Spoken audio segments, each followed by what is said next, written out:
اہل بیت علیہم الصلاۃ والسلام کی ذوات قدسیہ سے جو تعلق ہے، ان کی محبت کا تعلق، ان کی اطاعت کا تعلق، یہ مذہب نہیں ہے، کیونکہ مذہب بدلتے رہتے ہیں۔ آل پاک سے تعلق ایمان کی مجبوری ہے اور فطرت کی معراج ہے۔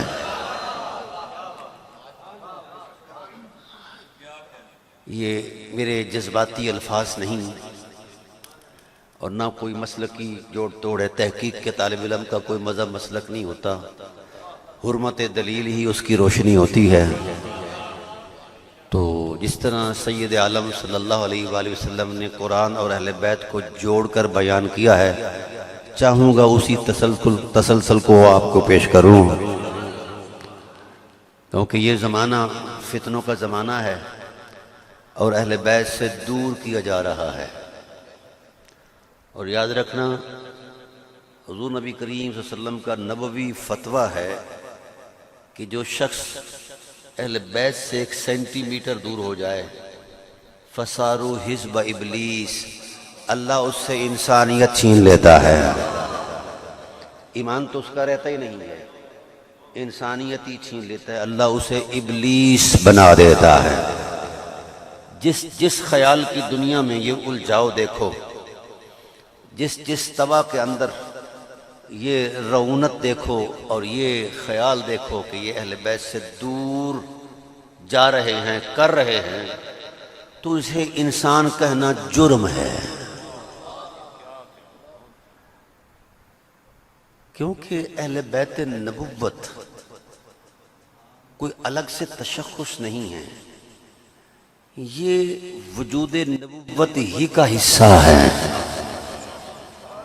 جس طرح حضور صلی اللہ علیہ وسلم کی نبوت پر ایمان لانا ضروری ہے، ایسے ہی ان کی حرمت پر ایمان لانا ضروری ہے۔ حضور صلی اللہ علیہ وسلم نے ٹھنڈی سانس بھری اور فرمایا، الا ان للہ حرمات ثلاث، اے لوگو، خدا کی بھری ہوئی کائنات میں صرف 3 حرمتیں ہیں، من حافظہن حافظ اللہ لہ فی الدنیا والآخرہ، جو ان 3 حرمتوں کی حفاظت کرے گا، اللہ اس کے دونوں جہانوں کی حفاظت کرے گا۔ ومن ضیعہن، اور جنہوں نے ان 3 حرمتوں میں سے کسی حرمت کو ضائع کر دیا تو وہ اللہ کے ذمہ کرم سے نکل گیا، وہ خود ضائع ہو گیا، اس کی دنیا بھی برباد اور آخرت بھی برباد۔ تو اصحاب رسول علیہم الرضوان نے یہ گزارش کی، جہاں پناہ عالم، من ہن یا رسول اللہ، وہ 3 حرمتیں کیا ہیں؟ فرمایا، حرمت الاسلام و حرمتی و حرمت اہل بیتی، اسلام کی حرمت، میری حرمت اور میری اہل بیت کی حرمت۔ اور قرآن نے کہا، وَمَن يُعَظِّمْ حُرُمَاتِ اللَّهِ، جو اللہ کی حرمتوں کی تعظیم کرتا ہے، اللہ اس کا دامن بھلائیوں سے بھر دیتا ہے اور اس کا دل تقوی سے بھر دیتا ہے۔ اس لیے میں برملا کہتا ہوں، الحمدللہ میں نے بہت کچھ لکھا بھی اس حوالے سے ہے کہ اہل بیت علیہم السلام کا جو معاملہ ہے وہ مذہب سے متعلق ہی نہیں ہے، وہ فطرت کی معراج ہے۔ جس نے روح کو، ایمان کو زندہ رکھنا ہے، نجات اور سیانت اور حفاظت چاہنی ہے خدائے ذوالجلال سے، تو وہ ان کے دامن میں پناہ لے لے۔ جس وقت سیدہ کائنات اور مولا کائنات کا مرج البحرین ہونے لگا، نکاح ہونے لگا، تو اس وقت حضور نبی کریم صلی اللہ علیہ وسلم نے سیدنا ابوبکر صدیق رضی اللہ تعالیٰ عنہ سے فرمایا کہ جاؤ بنی ہاشم کو بھی اطلاع کر دو اور معززین مدینہ کو بھی اطلاع کر دو، صحابہ کو بھی اطلاع کر دو کہ وہ اس شادی میں شریک ہوں۔ اپنے سماج کے مطابق ہر بندہ آیا اپنی محبت کے حوالے سے، کچھ نہ کچھ تحفے تحائف لے کر آیا اپنی بساط کے مطابق، جسے ہم اپنی دیسی زبان میں نیوتا یا نیوندرا کہہ دیتے ہیں، سمجھ نہیں بات؟ تو وہ ہر بندہ کشاں کشاں اپنے انداز محبت میں وہ اپنی بساط کے مطابق لے آیا۔ تو خدا کو یہ محبت کا انداز بڑا پسند آیا۔ جبرائیل کو بھیجا کہ جاؤ یار جبرائیل جاؤ میرے حبیب سے کہو میں لا شریک ہوں لیکن آج اس شادی میں شریک محبت ہونا چاہتا ہوں۔ یہ بڑی مبارک شادی ہے، اس میں شریک ہونا چاہتا ہوں، لیکن لوگ اپنی بساط کے مطابق شریک ہو رہے ہیں، اپنی حیثیت کے مطابق۔ میں اپنی شان کے مطابق شرکت کروں گا۔ جب نکاح ہونے لگا سید عالم صلی اللہ علیہ وسلم نے نبوت کی زبان سے نکاح کا خطبہ پڑھا تو جناب جبریل علیہ السلام نے سلام محبت پیش فرمایا اور ساتھ یہ کہا کہ آج اس بزم عظمت میں خود وحدہ لا شریک بھی شریک ہیں اور وہ اپنی شان سے شرکت کرنا چاہتے ہیں۔ حضور صلی اللہ علیہ وسلم کی طبیعت میں سرور آیا کہ میرا رب اس ماحول میں بھی۔ تو اللہ تعالیٰ نے ارشاد فرمایا حبیب جب یہ مرج البحرین ہو دونوں حرمتوں کا تو ہم 3 نیوتے دیں گے، 3 نیوندرے دیں گے۔ انہوں نے ایک دیا ہے، میں 3 دوں گا۔ اے اللہ کیا دو گے؟ فرمایا یہ جو سونے چاندی اور دیگر تحائف ہیں یہ محسوسات ہیں، فنا ہونے والی چیزیں ہیں، ہم وہ دے رہے ہیں جس کو فنا نہیں ہے۔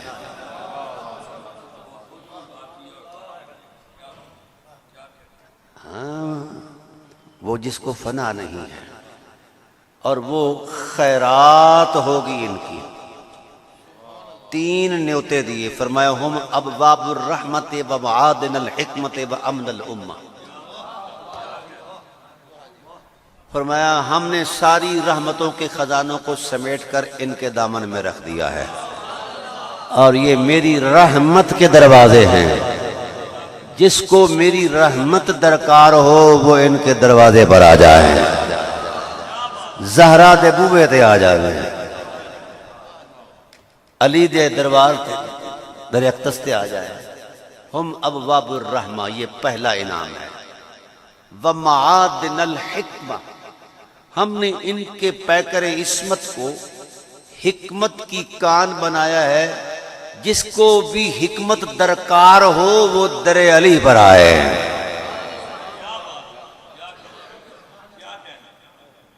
وَأَمْنَ الْأُمَّةِ، اور تیسرا انعام یہ فرمایا بطور نیوتا کہ امت کو جہاں کہیں بھی امان نہ ملے، وحدت کی روشنی نہ ملے، امت ہونے کا ٹائٹل نہ ملے، کعبہ بھی انہیں ایک نہ کر سکے، منا مزدلفہ عرفات کی وادیاں بھی ان کو امن نہ دے پائیں، تو پھر زہرا کے دروازے پر آ جائیں۔ یہ امن الامہ،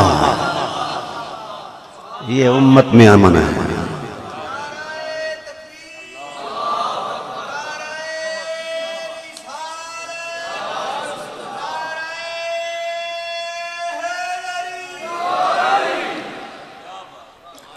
اس دنیا میں بھی امن، تہ خاک بھی امن، اور عالم قیامت میں بھی امن۔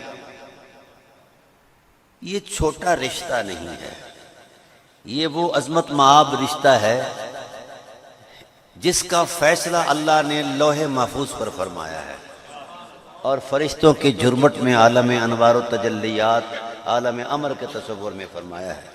پھر وہی فرمائی کہ ہم نے اوپر جوڑ دیا ہے، نیچے آپ جوڑ دیا۔ اور پھر یہ بات آپ سائنسی نظر سے بھی دیکھ لیں، اور یہ بڑی عجیب سی بات ہے کہ سید عالم صلی اللہ علیہ وآلہ وسلم کا خانوادہ عظمت، ہو سکتا ہے کسی کی نقشہ خیال میں یہ بات آئے کہ حضور صلی اللہ علیہ وسلم کی نسبت کے تصور میں ایسا ہے۔ ہاں نسبت کی حرمت کا اپنا مقام ہے، لیکن ذرا اہل بیت کا عظمت وفا میں کردار تو دیکھو۔ جہاں سے اہل بیت گزرے ہیں وہاں کسی کا خیال نہیں گزر سکتا۔ قرآن بول اٹھا والموفون بعہدہم، حبیب حد والی بات ہے۔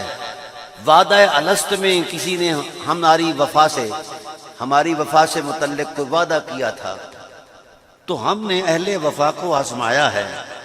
بأسا ضرا حین الباس، جہاں مشکلوں کو بھی پسینہ آ جاتا ہے، اس ماحول سے اگر کوئی گزر سکتا ہے یا ابو طالب گزر سکتا ہے یا ان کی اولاد گزر سکتی ہے۔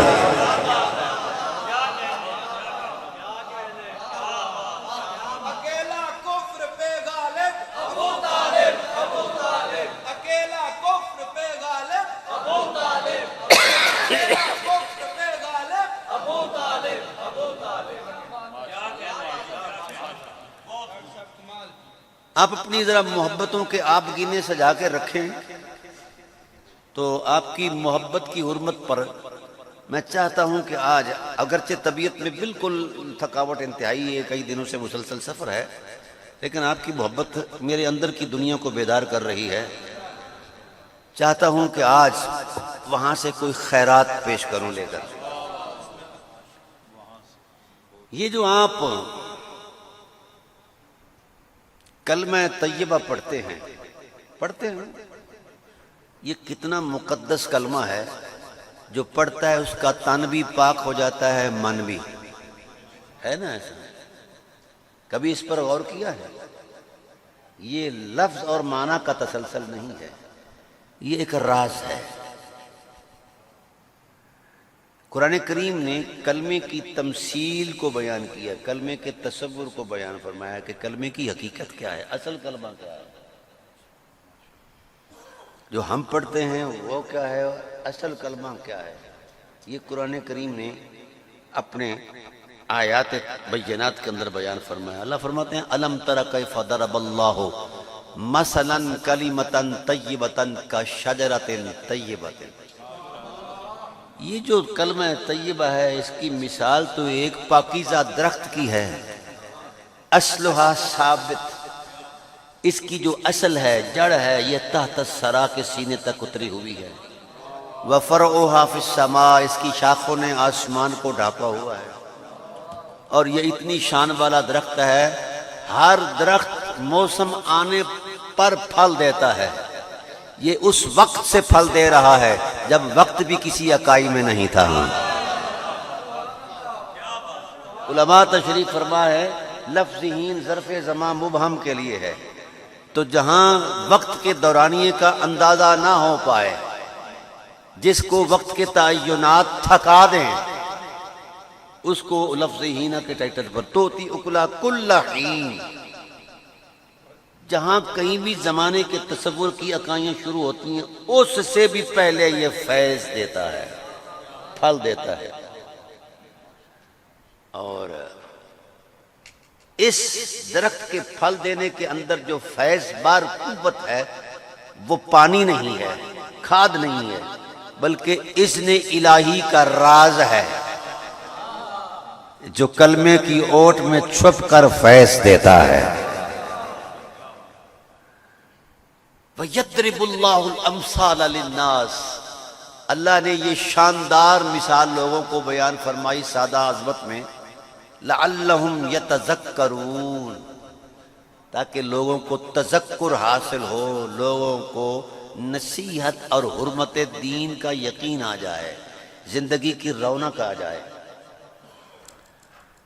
اب آیت اترتی ہے تو حضور صلی اللہ علیہ وسلم نے اصحاب رسول سے پوچھا کہ میرے صحابہ بتاؤ اس کمیت اور کیفیت کا، اس حجم کا جو درخت ہے آپ کے تجربے میں کون سا ہو سکتا ہے؟ اب ہر شخص نے اپنا اندازہ بیان کیا، بات کھجور پر آ کر رک گئی کہ اس کا پھل مسلسل لگا رہتا ہے، دیتا رہتا، مسلسل ملتا ہے، اگر وہ کھجور کے ڈوکے نہ مل پائیں تو چھوارے مل جاتے ہیں، سوکھی کھجور مل جاتی ہے، اب تو سٹور بھی ہو جاتا ہے۔ جب یہاں تک بات پہنچی تو حضور صلی اللہ علیہ وسلم نے فرمایا تم اہل زبان ہو، تو اکلہ کل حین کا جو لفظی قرینہ ہے تمہارے تجربے کو نہیں مانتا۔ یہ وہ درخت ہے، کھجور بھی سال میں ایک مرتبہ پھل دیتی ہے نا، یا 2 مرتبہ زیادہ، ٹھیک ہے نا، اب ہائی برڈ بھی آ گئے ہیں وغیرہ وغیرہ، تو یہ وہ ہے جس کا پھل کبھی رکتا ہی نہیں ہے.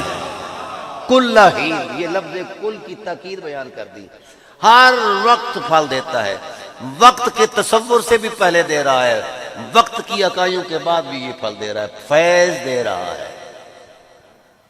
اب اصحاب رسول میں سے بہت بڑی شخصیت، قداور شخصیت سیدنا ابوبکر صدیق رضی اللہ عنہ گھٹنوں کے بل کھڑے ہو کر ہاتھ جوڑ کر عرض کرتے ہیں جہاں پناہ عالم. ہاں یہ کرینہ واقعی نہیں مانتا، ہم اہل زبان ضرور ہیں، پر یہ کوئی راز ہے، راز الست ہے. اب وہی آپ پر نازل ہوئی ہے، آپ ہی نبوی زبان سے اس کی تفسیر فرما دیں، نشاندہی کر دیں کہ یہ کون سا درخت ہے. قربان جائیں سرکار دو عالم صلی اللہ علیہ وسلم کی ذات کے. یوں نبوت کا ہاتھ بڑھایا، انگلی اب پھیر رہے ہیں، جدھر جدھر حضور کی انگلی جا رہی ہے ادھر صحابہ کی نظریں طواف کر رہی ہیں. کیا نگاہیں تھیں. تیرا دیکھنا عبادت، تیری یاد بندگی ہے. ارے ازاں ازل سے تیرے عشق کا ایک ترانہ بنی، نماز فقط تیری دید کا ایک بہانہ بنی. انگلی یوں اٹھائی، پھیری، نبوت کے سینے پر رکھ کر فرمایا انا شجراتن، وہ درخت جو کلمہ کی حرمت کو بیان کر کے سینے میں چھپا ہوا راز رکھتا ہے، وہ محمد کی ذات ہے. نہ کھجور ہے نہ انگور ہے. ایک بے باک صحابی بیٹھے تھے، کہنے کہ جہاں پناہ عالم، درخت کی تمثیل میں خود کو آپ نے پیش کیا ہے. درخت کی کمیت اور کیفیت میں اس کی شاخیں ہیں، شگوفے ہیں، پھال ہیں، پتے ہیں. آپ پر تو کوئی شے نظر نہیں آتی. تو آپ نے فرمایا تو نے اپنی نظر سے دیکھا ہے، میری نظر سے دیکھ، تجھے پھل بھی نظر آئیں گے، پتے بھی نظر آئیں گے، شگوفے بھی نظر آئیں گے، پھل بھی نظر آئیں گے، پتے بھی نظر آئیں گے، ٹہنیاں بھی نظر آئیں گے. یا رسول اللہ وضاحت ہی فرما دیجئے.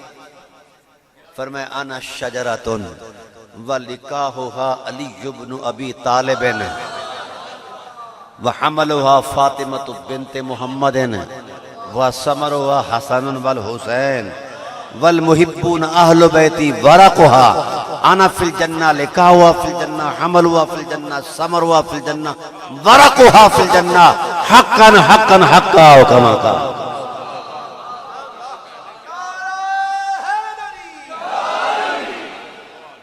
یہ میں فطرت کا تصور پیش کر رہا ہوں کہ اہل بیت سے جو تعلق ہے وہ مذہب نہیں ہے. مذہب بدلتے ہیں، فطرت نہیں بدلتے. ایسا ہے نا بھائی، آسمان اوپر ہے نا، یہ فطرت ہے. کبھی نیچے آیا ناممکن ہے. ایسے ہی اہل بیت کے بغیر ایمان ناممکن ہے، محال ہے.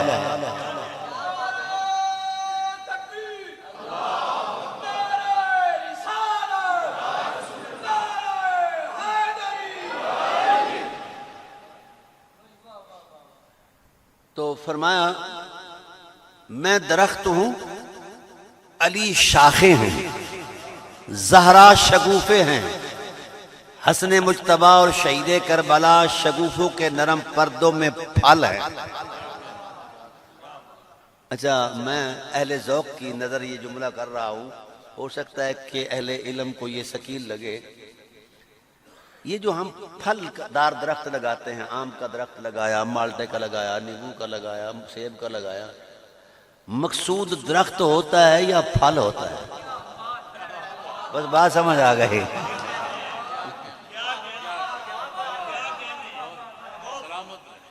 اہل بیت کا جو تصور ہے نا اعتبار سے، یہ صرف ایسا نہیں ہے کہ مطلب ہے کہ کوئی فطری تسلسل ہے، بلکہ مشیت الہی کا خصوصی اہتمام اور مقصود ہے. مشیت الہی کا مقصد اول وہ پھل ہے.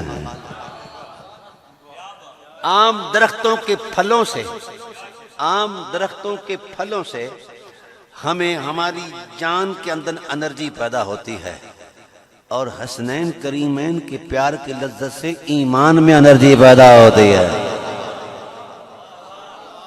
ایمان میں تو یہ قدرت کی طرف سے اہتمام ہے، مشیت الہی کا خصوصی اہتمام ہے۔ میں درخت ہوں، علی شاخیں ہیں، زارا شگوفے ہیں، حسنین پھل ہیں۔ فرمایا والمحبون اہل بیتی، میری اہل بیت سے محبت کرنے والوں، جس طرح درختوں کے پتے وجود درخت کا حصہ ہوا کرتے ہیں، تم میری آل سے جڑ جاؤ، یہ یقین کرنا محمد فتویٰ دیتا ہے تم بھی محمد کے وجود کا حصہ ہو۔ اور یہ مستوں کی دنیا ہے، مستوں کی دنیا ہے، پتے جو ہیں کبھی جڑ پر نہیں لگے، لگے ہیں تنے پر بھی نہیں لگے، چوٹی پر لگتے ہیں۔ فرمایا تم ان سے جڑ جاؤ، جس طرح درختوں کے پتے درختوں کے ماتھے کا جھومر اور زینت ہوا کرتے ہیں، تم بھی محمد کے سر ماتھے پر ہو۔ بھئی ہم تو ابھی نالین کی تلاش میں ہیں، سر پہ رکھنے کو مل جائے نالے پاک حضور تو پھر کہیں گے کہ ہاں تاجدار ہم بھی ہیں۔ ہم تو یہاں تک مل جائے، تیری معراج کے تو لوح و قلم تک پہنچا، میری معراج کے میں تیرے قدم تک پہنچا، تو میں تو قدموں پر بھی پہنچ جاؤں تو معراج سمجھتا ہوں۔ کریم آقا تیری حرمت کو سلام کہ اس محبت کی عظمت میں آپ نے ہمیں یہاں نہیں رکھا، یہاں رکھا ہے۔ یہ تکریم ہے، یہ تکریم ہے۔ یہ چونکہ اہل تصوف اور اہل نسبت کا پروگرام ہے، چاہتا ہوں اس نسبت کی حرمت میں یہ ایک استدلال کرتا جاؤں فرمان رسالت کی روشنی میں۔ یہ جو درختوں کے پتے ہیں ان کا بھی کوئی کردار ہے نا، ہے نا ایسا؟ یہ آکسیجن دیتے ہیں اور کاربن ڈائی آکسائیڈ کا خاتمہ کرتے ہیں، ایسا ہے نا؟ آکسیجن دیتے ہیں کیا؟ قرآن کہتا ہے بسم اللہ الرحمن الرحیم والصافات صفا فالزاجرات زجرا فالتالیات ذکرا فالملقیات ذکرا عذرا او نذرا۔ یہ پتوں کا تصور قرآن نے دیا ہے کہ یہ صف بستہ جو جماعت اولیاء ہے، جماعت اصفیاء ہے، یہ جڑے رہتے ہیں نا جی طریقت کی دنیا میں۔ دیکھیے نا سلسلہ طریقت کے تسلسل میں ہم کہاں سے چلتے ہیں، ہمارا ہاتھ اپنے شیخ کے ہاتھ میں، ان کا ہاتھ ان کے شیخ کے ہاتھ میں، چلتا چلتا حضرت حسن بصری کے ہاتھ میں، پھر مولا کائنات کے ہاتھ میں، پھر مولا کائنات کا ہاتھ رسول اللہ کے ہاتھ میں۔ تو قدرت نے کیا کہا؟ ید اللہ فوق ایدیہم۔ یہ فیضان آ رہا ہے نا۔ اچھا عرض یہ کرنا چاہتا ہوں کہ پتے آکسیجن دیتے ہیں، کاربن ڈائی آکسائیڈ کا خاتمہ کرتے ہیں۔ قرآن کہتا ہے کہ جب یہ اہل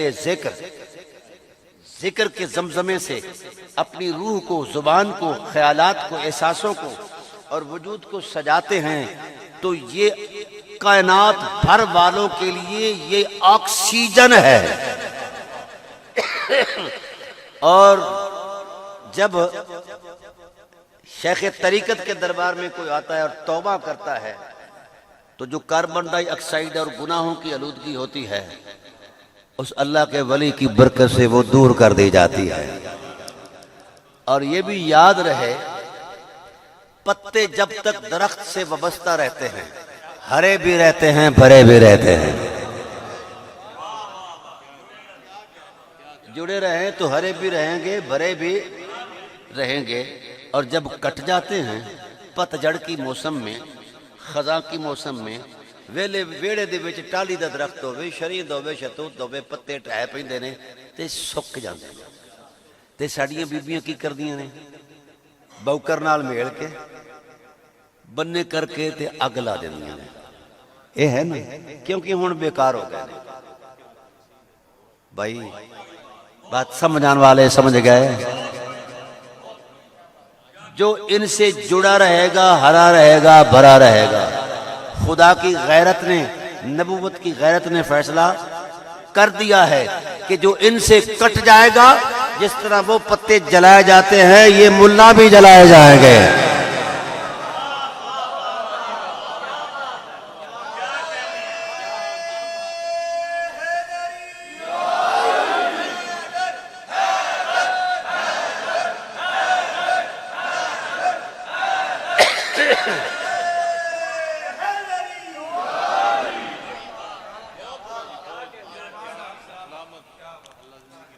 تو یہ فطرت ہے. کیا ہے؟ مذہب نہیں ہے. مذہب ملا نے تراشا ہے حجرے میں بیٹھ کر. فطرت کا خالق اللہ ہے، اور اس نے وہ حسین فطرت کے تصورات قائم کیے ہیں کہ خدا کو بھی رشک آتا ہے. جب آیت صلاۃ نازل ہوئی نا، ان اللہ و ملائکتہ یصلون علی النبی، کہ اللہ اور اس کے فرشتے نبی پر درود بھیجتے، ایمان والو تم بھی بھیجو، تو سیدنا ابوبکر صدیق رضی اللہ تعالی عنہ مستی میں آ گئے، فرتے ذوق میں آ کر کہنے کہ جہاں پناہ عالم. جب اس طرح کا نظارہ ہوتا ہے تو مخاطب آپ ہوتے ہیں، ہم بھی کسی کھاتے میں ہیں. تو اللہ نے ارشاد فرمایا اسی سورہ احزاب میں، فرمایا هو الذی یصلی علیکم، تم محمد اور آل محمد پر درود پڑھو، میں تم پر پڑھوں گا.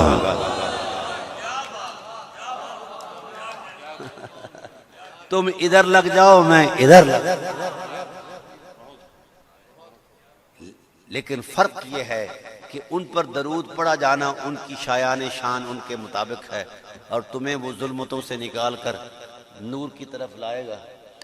میں یہاں اہل علم تشریف فرمائیں کے تفنن تباہ ذوق تباہ کے لیے ایک علمی نقطہ ناز کر جاؤں. اگر آپ بحال ہے تو پھر میں کرتا ہوں، نہیں تو چھٹی کر لیتے ہیں. ٹھیک ہے؟ دیکھیے قبلہ مفتی صاحب، اللہ نے اس حرمت مآب حکم کو لفظ انا سے شروع کیا.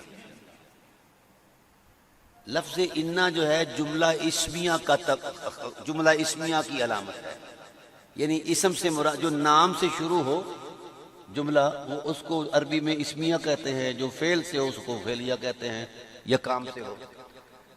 تو جملہ اسمیہ کا جو طبعی خاصہ ہے، یعنی ذاتی لغوی معنی سے ہٹ کر جو ایک اس کا طبعی خاصہ اضافی معنی ہے، جو اس کا اصل حسن ہے، وہ ہے تسلسل اور استمرار، یعنی کسی عمل کا مسلسل کرنا، درمیان میں رکنا نہیں، ٹھہرنا نہیں. تو قدرت تیری ذات پر قربان کہ ہم درود پڑھتے ہیں نبی پر، لیکن سانس نہیں لیتے،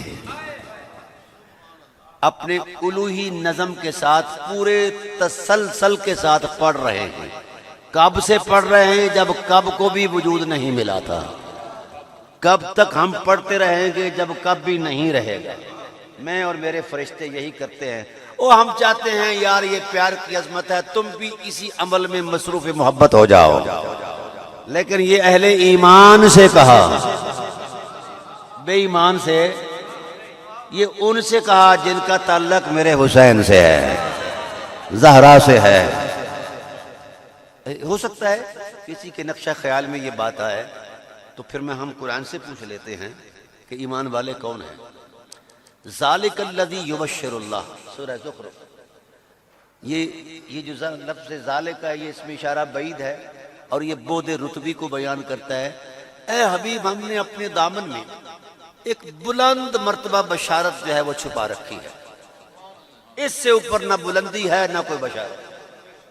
ذالک الذی یبشر اللہ، لیکن اللہ اس کو بشارت دیتا ہے عبادہ جو اس کے ہیں.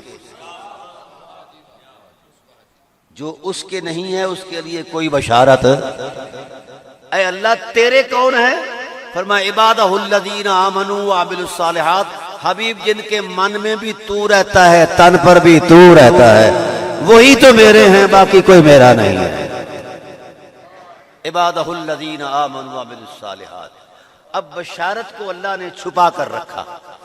کہاں؟ اپنی مخزن رحمت میں. کب سے؟ جب کب بھی نہیں تھا. کتنی بلندیاں ہیں جہاں بلندیوں کو بھی پسینہ آ جاتا ہے، وہاں کسی خزانے میں چھپا کر رکھی تھی بشارت. اے اللہ وہ بشارت ہے کیا؟ کن کے لیے؟ فرمایا جو میرے خاص بندے ہیں. اے اللہ تیرے خاص کون ہیں؟ فرمایا جو تجھ سے جڑے ہوئے ہیں، جن کے من پر جن کے من میں تیری پیار کی چاہت موجود ہے اور جن کے تن پر تیری سیرت کا نور موجود ہے، ایمان اور عمل صالح والے، اے اللہ وہ بشارت کیا ہے، کھول دے راز۔ فرمایا تو کھول یار۔ اے اللہ کیسے؟ فرمایا قل لا اسألکم علیہ اجرا، قل لا اسألکم، قل لا اسألکم، میں جتنا بھی میں نے رسالت کا کام کیا ہے اس پر میں کوئی سوال نہیں کرتا، الا المودۃ فی القربى، میرا ساری رسالت کی جد و جہد اور ریاضت کا اجر جو ہے یہ مودت قربا ہے۔ کیا ہے؟ مودت، اور یہ وہ راز تھا جو خدا نے چھپا رکھا تھا، اور کس کو یہ بشارت دی؟ جو اس کے ہیں۔ اس کا مطلب یہ ہے کہ رسول اللہ کی آل سے جڑ جانے سے اللہ کا بندہ محبوب ہو جاتا ہے، مطلوب ہو جاتا ہے۔ تو یہ معراج ہے، یہ برکات ہیں اس تصور کی۔ اچھا اب آنا چاہتے ہیں کل لا اسألکم۔ اچھا مودت کہتے ہیں جس طرح پانی اور مچھلی کا تعلق ہے، مچھلی کو نکال دو تو مر جاتی ہے، ایسے ہی مومن اہل بیت سے ہٹ جائے تو اس کا ایمان مر جاتا ہے۔ یہ بات ذہن میں رہے۔ عبادہ الذین آمنوا وعملوا الصالحات، یہ مودت کیوں ہے ایسا؟ ایسا کیوں؟ اپنی طرف سے شروع کرتا نا، اپنی مودت دے دیتا، وہ تو خالق ہے، اور کسی عظمت کی مودت سامنے رکھ دیتا، قربا کی مودت کیوں رکھی؟ اب اس نقطے کو بھی قرآن نے کھولا۔ رسول اللہ صلی اللہ علیہ وسلم کا دامن رحمت جو ہے، دامن عصمت اور عظمت جو ہے، بہت وسیع عظمت ہے۔ قرآن نے کہا کہ ایسا کرنے سے تمہاری 3 چیزوں کی حفاظت ہو جائے گی، ایمان بھی محفوظ، مودت قربا سے ایمان جڑ جائے تو اس کو کوئی طاقت نہیں توڑ سکتی، کیونکہ اللہ کی نظروں کا پہرا لگ جاتا ہے۔ اللہ فرماتے ہیں ہماری نظریں پہرا دیتی ہیں اس مودت کے اس عنصر پر جس کا تعلق حسین سے جڑ جائے، زہرا سے جڑ جائے، حسن سے جڑ جائے۔ اور پھر ارشاد فرمایا بڑی خوبصورت بات قبلہ کہ اللہ مسلسل جو عمل کرتا ہے، حالانکہ نظم کائنات کا بھی ایک بہت بڑا تانا بانا ہے، تو اللہ فرماتے ہیں فالمدبرات امرا، کائنات کا سارا نظم جو ہے ہم نے مدبرات امر کو دے دیا ہے، مدبرات امر کو دے دیا ہے۔ جو عالم بالا کے مدبرات ہیں ان کے لیے وہ نظام دے دیا ہے، جو عالم اسفل اور عالم محسوسات کے تصورات ہیں ان کے لیے مدبرات امر بندوں میں جناب اللہ ہم نے بنا دیے ہیں۔ اب ہمارے پاس مصروفیت کے لیے کوئی عمل نہیں ہے، ہم نے کہا ہے مدبرات امر، جفت الاقلام، ہم نے لکھ کر قلموں کو خشک کر دیا ہے، اب ایک نقطہ زبر زیر بھی کچھ بھی نہیں لکھا جائے گا، جو طے کرنا تھا کر دیا ہے، جو ذمہ داریاں سونپنی تھی سونپ دی ہیں، جو کچھ بتانا تھا نظام کائنات کی ذمہ داریوں کے اعتبار سے وہ میں نے بتا دیا ہے، تمہیں شعور دے دیا ہے، علم، دانائی، حکمت اور تدبر دے دیا ہے، اس پر آپ نے کام کرنا ہے۔ اے اللہ سارا کام تو مدبرات عامر کے ذمہ ہے، تو کیا کرتا ہے؟ فرمایا ان اللہ و ملائکتہ یصلون علی النبی، جو میں مسلسل کرتا ہوں اپنے الوہی نظم اور استمرار کے ساتھ، مجھے تو نہ اونگ آتی ہے نہ نیند آتی ہے، نہ سانس لیتا ہوں نہ مصروفیت رکھتا ہوں، ایک ہی عمل ہے۔ آئے ہائے اے ایمان والو، یار یہی کام کرو، زندہ رہنا چاہتے ہو، زندہ رہنا چاہتے ہو، تے خاک بھی زندگی چاہتے ہو تو ادھر آ جاؤ جدھر ہم کھڑے ہیں۔ اچھا عجیب بات یہ ہے کہ اصحاب رسول نے کہا علمنا الصلاۃ، یا رسول اللہ صلاۃ سکھا دیجیے، جو بات اہم ہے قبلہ، سلام تو ہم جانتے ہیں، صلاۃ علمنا الصلاۃ، ہمیں صلاۃ سکھا دیجیے۔ وہاں حدیث کے الفاظ ہیں فلبث رسول اللہ، حضور رک گئے، فوراً تکلم نہیں فرمایا، رک گئے۔ حضور عظمت الہی سے آواز آئی حبیب آپ کے اصحاب میں سے بڑے بڑے قداور لوگ، علمی تباہر کے مالک لوگ بیٹھے ہیں، پر مرتبہ صلاۃ کا احاطہ ان کی نگاہیں بھی نہیں کر سکتی۔ لہذا ان سے کہو قولو اللہم صلی علی محمد، اے اللہ تو اپنی شان سے بھیجتا ہی ہے، ہم کیا جانے صلاۃ کیا ہے۔ اتنے قداور لوگ جو ہے دم بخود ہو جاتے ہیں کہ اس کی کنہ کیا ہے، حقیقت کیا ہے، جغرافیہ کیا ہے، ماحول کیا ہے، یہ اس کی طے در طے حرمتیں کیا ہیں، کچھ نہیں جانتے۔ یا رسول اللہ یہ کچھ نہیں جانتے۔ لہذا ان سے کہو میرے حضور عظمت میں کہیں اے اللہ تو اپنی شان سے بھیجتا ہی بھیجتا ہے، ہماری طرف سے بھی تو ہی بھیج، کیونکہ حرمت صلاۃ کو صرف خدا جانتا ہے یا مصطفیٰ جانتے ہیں۔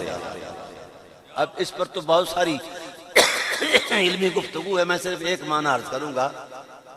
صلاۃ کا معنی جو ہے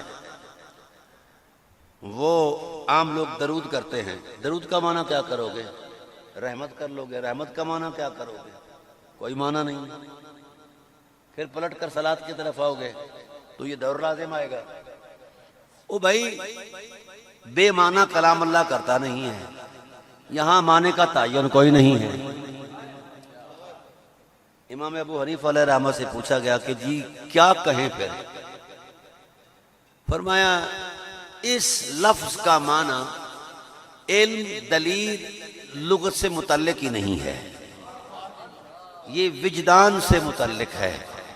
جس من میں اللہ اپنے محبوب کی آل کی محبت جتنی زیادہ دیکھتا ہے، اس کا معنی اس کو القاء کرتا ہے، اس کو القاء کرتا ہے، اس کے دل پر نور کے تجلیات سے القاء کرتا ہے، اپنے حسن کی خیرات دیتا ہے۔ کو حضور آپ نے بھی کوئی جستجو کی؟ کہا میری زندگی بھی انہی کے لیے ہے، بندگی بھی انہی کے لیے ہے۔ تو میں ذرا لوگوں کی بنسبت زیادہ گہرا چلا گیا، اور جب میں گہرا چلا گیا تو حضور عظمت الہی سے آواز آئی کہ میرے حبیب اے ابو حنیفہ صلاۃ کا معنی سیکھ رہے ہیں آپ؟ کہا ہاں پروردگار عالم آیا تو اسی لیے ہوں۔ فرمایا وَهُوَ الْاِعْتِنَاءُ بِشَانِهِ النَّبِيِّ، اللہ ساری کائنات کے نظم سے اپنی محبت کی نظروں کو ہٹا کر صرف حسن مصطفیٰ پر نظریں ٹکا لیتا ہے۔ اعتناء، فوکس، اتنا تکنا کہ نظر ہٹے نہیں، نہ نظر ہٹائی ہے نہ چہرہ ہٹایا ہے۔ اور پھر حضور صلی اللہ علیہ وسلم نے جب تعلیم فرمایا تو خود کو صرف پیش نہیں کیا، اگر معنی یہاں مکمل ہو جاتا علی النبی، حضور کی ذات ہی تک رہتا تو مفید تھا کلام، لیکن نبوی بصیرت نے کہا کہ مشیت الہی میں کچھ بڑے راز ہیں، اس لیے قولوا اللہم صلی علی محمد وعلی آل محمد۔ اچھا یہ جو اعتناء ہے، متوجہ ہونا، کبھی سورج کو دیکھا ہے؟ وہ اپنی آنکھوں سے تکتا ہے۔ ہم کہتے ہیں کہ سورج کی روشنی سے جہان نظر آتا ہے، بھئی اس روشنی کے اندر اس کے مؤثرات بھی ہیں۔ زمین کی تہ میں سوئے ہوئے مرے ہوئے بیج کو بیدار کرتا ہے، زندہ ہے نا؟ تو اس سورج کی نگاہوں کا فیض ہے تو خالق کی نگاہوں کا فیض کیوں نہیں ہے؟ تو وہ فیض بار نگاہوں سے، شوق سے، مرتبہ عظمت عشق سے وہ تکتا ہے نا جس وقت، تو قرآن نے گواہی دی وَلَلْآخِرَةُ خَيْرٌ لَكَ مِنَ الْأُولَىٰ، آنے والے محبوب کے لمحات عصمت جو ہیں وہ پہلے لمحوں سے کہیں بلند ہیں۔ ہر کل یوم ہوا فی شان، اللہ ایک دن میں اپنی ایک شان کا اظہار کرتا ہے۔ محبوب کی باری آئی تو فرمایا وَمَا تَكُونُ فِي شَان وَمَا تَتْلُو مِنْهُ مِنْ قُرْآنٍ وَمَا تَعْمَلُونَ مِنْ عَمَلٍ إِلَّا كُنَّا عَلَيْكُمْ شُهُودًا۔ حبیب تم کروٹیں بدلتے ہو تو ہماری نگاہوں میں سما جاتے ہو، نالین پہنتے ہو تو ہم تکتے رہتے ہیں، کنگھی کرتے ہو تو تکتے رہتے ہیں، اور پھر خاموش نہیں رہتے، ہم اپنی محبت کا اظہار کرتے رہتے ہیں۔ جب آپ زلفیں سنوارتے ہو، یہ زلفیں یوں سنوارتے ہو، تو ہم کہتے ہیں واللیل اذا یغشا، اور جب زلفوں کو ہٹا کر یہ مانگ نکالنا چاہتے ہو یہاں حضور رکھا آپ نے ہاتھ، تو یہاں سے بال ہٹے نا تو تھوڑا سا خمدار دائرہ بن گیا، تھوڑا سا. تو جب جبین رحمت چمکی نا تھوڑے سے خمدار اس بالوں کے جھرمٹ سے، تو قرآن بولا والقمر اذا اتسق، والقمر اذا اتسق. قمر کہتے ہیں پہلی رات کے چاند کو، تو وہ بھی خمدار ہوتا ہے، جب مطلع پر طلوع کرتا ہے تو خمدار ہوتا ہے، تو خوشنما لگتا ہے. اس کے طلوع ہونے کی خوشی سے دنیا بھر جاتی ہے. رمضان شریف میں جب رمضان شریف کی پہلی چاند ہوتی ہے، مبارکیں ہوتی ہیں کہ نہیں؟ کیونکہ وہ رحمتیں اپنے خزانے میں رکھتا ہے، اپنے مخزن میں وہ رحمتیں لے کر آتا ہے. تو بھائی یہ آسمان کا چاند ہے، اور حضور عظمت الہی کی محبتوں کے چاند کی جب رانائی، حسن لطافت محمد جب قدرت کی نگاہوں میں باتی ہے، تو قرآن کہتا ہے قسم ہے اے قمر اتساق جس وقت تو طلوع کر رہا تھا. تو جب پورا چہرہ کھلتا ہے تو فرمایا والضحیٰ، اور جب گفتگو فرماتے ہیں تو قرآن کہتا ہے وما ینطق عن الہویٰ. جب لفظوں کو معنی کا روپ دیتے ہیں تو کہتے ہیں ان ہوا الا وحی یوحیٰ. جب سرما ڈالتے ہیں تو اللہ فرماتے ہیں ما زاغ البصر وما طغیٰ. تو ہر ایک انداز، قرآن کہتا ہے کہ محبوب کے ہر انداز پر قدرت کی نگاہوں کا پہرا ہے. اور اگر حضور سید عالم صلی اللہ علیہ وآلہ وسلم کسی کو ترچھی نگاہ سے دیکھ لے تو وہ بھی ایک قیامت ہے. اب میں ادھر نہیں جانا چاہتا، آپ دیسی لوگ ہیں، کہیں ایسا نہ ہو کہ آپ بھی آگے پہنچ جائیں اور میں بھی، اور صبح مجھ پر FIR ہو جائے. وہ باتیں میں نہیں کرنا چاہتا. بہرحال یہ محبت کی وہ روشنی ہے جس کے بغیر نہ انسان ہے نہ ایمان ہے. سمجھ آ گئی؟ تو اب اس محبت کے تصور کو فرمایا وَمَن يَقْتَرِفْ حَسَنًا. جو آل رسول کی محبت کے عمل میں آگے بڑھے گا، اللہ فرماتے ہیں ہم بھی آگے بڑھیں گے. نَزِدْ لَهُ فِيهَا حُسْنًا، ہم اس کے پیکر خاکی میں اپنے حسن کا القاء کریں گے اور اس کو حسین بنا دیں گے. اس کا من بھی نکھار دیں گے، تن بھی نکھار دیں گے، اور لوگ اسے تک کر کہیں گے یہ اللہ کا ولی آ رہا ہے، یہ اللہ کا محبوب آ رہا ہے. اور پھر اگلا جملہ بول کے حیران کر دیا، فرمایا ان اللہ غفور شکور. اللہ غفور بھی ہے اور شکور بھی ہے. اب ربط کلام الہی کا نظم دیکھو کہ کہاں سے چلا ذالکا، تو آخر میں آ کر کہا کہ غافر غفور. غافر کہتے ہیں ڈھانپ لینے والے کو. فرمایا جب یہ محبت والے آئیں گے نا، ہائے ہائے، حدیث بھی ہے وَيَسْتُرُهُ فِي كَنَفِهِ، اللہ اہل محبت کو اپنے گھونگھٹ میں چھپا لیں گے، رحمت کے دامن میں چھپا لیں گے، اور فرشتوں کو پتہ بھی نہیں چلے گا یہ کہاں سے آیا ہے. اور کیا کہیں گے اس وقت اے اہل محبت، ان الذین سبقت لهم من الحسنى اولئک عنہا مبعدون لا يسمعون حسیسها وهم فیما اشتهت انفسهم خالدون لا يحزنهم الفزع الاکبر وتتلقاهم الملائکۃ ھذا یومکم الذی کنتم توعدون. فرمایا حبیب جس وقت یہ لوگ آئے نا، کیفیت عجیب ہوگی. قیامت میں ہر ایک کا سینہ چیر دینا ہے، ہر حقیقت کو توڑ پھوڑ کے رکھ دینا ہے، لیکن اہل محبت اس نشے میں ہوں گے کہ ان کو پتہ بھی نہیں چلے گا قیامت آئی بھی ہے کہ نہیں آئی ہے. انہا مبعدون، اللہ قیامت سے مخاطب کہہ کے کہے گا خبردار نزلا من غفور الرحیم، یہ میرے مہمان آ رہے ہیں، ہٹ جا ان کا راستہ چھوڑ دے، ہٹ جا ان کا راستہ چھوڑ دے، یہ میرے مہمان ہیں، میں ان کا میزبان ہوں. تو یہ کیا قیمت ہے اس جذبہ امتنان کی. میں نے سجایا تو اپنی روح اور دل کو تھا کہ میں حسین سے پیار کرتا ہوں، اور قرآن کیا کہتا ہے اس وقت جب سورج میں بھی نور نہیں رہے گا. اذا الشمس كورت واذا النجوم انكدرت واذا الجبال سجرت واذا العشار عطلت واذا الوحوش حشرت، یہ منظرنامہ. فرمایا سورج جو مبدأ روشنی ہے اس کے اندر بھی نور نہیں رہے گا. لیکن جب عشق والے، درد والے، پیار والے، حسین والے جائیں گے تو قرآن کہتا ہے یسعی نورہم بین ایدیہم و بایمانہم، ان کے آگے بھی نور ہوگا اور پیچھے بھی نور ہوگا۔ وہ سورج سے نور لیا جائے گا ایسا نہیں، اللہ کے حسن کی خیرات سے انہیں بطور خیرات نور ملے گا۔ تو یہ تکریم ہے اس جذبہ امتنان کی جو اس دنیا کے اندر ہم رکھتے ہیں۔ بہرحال ان اللہ مسلسل جو کام کرتا ہے، اللہ اتنی بڑی کائنات بنائی، کتنا ٹائم لگا؟ فرمایا اذا اراد شیئا ان یقول له کن فیکون، ہم نے کاف اور نون کو ملایا، ہوگی ہر شے۔ وہ اتنی بڑی کائنات کا خالق ہے، کن کہے تو اتنی بڑی کائنات دو لفظوں کے تصور میں وجود میں آ جاتی ہے۔ تو وہ ذات کہتے ہیں کہ جو عمل میں خدا ہو کر مسلسل کرتا ہوں۔ اچھا، یہ جو اعتنا ہے، یہ صلی یصلی، یہ جو گھوڑے جب دوڑتے ہیں نا جی، تو ایک یہ دونوں مقابلے میں چلے تو ایک ساتھ مل کے چلتے ہیں۔ قربت، اس کا معنی ہے قربت، صلاۃ کا معنی کیا ہے؟ تقرب اور قربت۔ اوئے ہائے، حد کر دی خدا ذو الجلال۔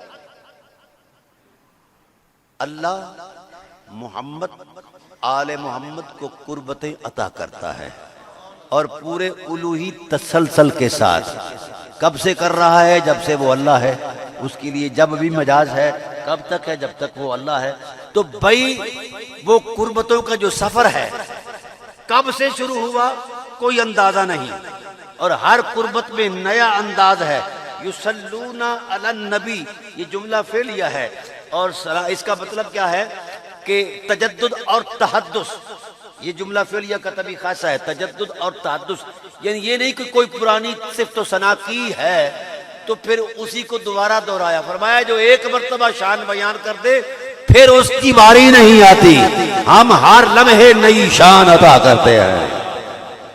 تو جن کے لمحات عصمت اور خرام ناز، حضور عظمت الہی کی طرف جو خرام ناز ہے، قدم قدم پر ہر مرتبے میں نہ جانے کتنی شانیں عطا ہوتی ہیں، کتنے مرتبے عطا ہوتے ہیں۔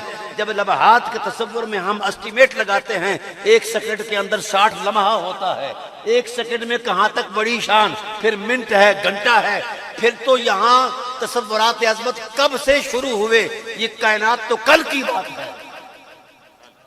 اس تصور عظمت کو اس وقت سے شروع کیا اور الوہی تسلسل کے ساتھ۔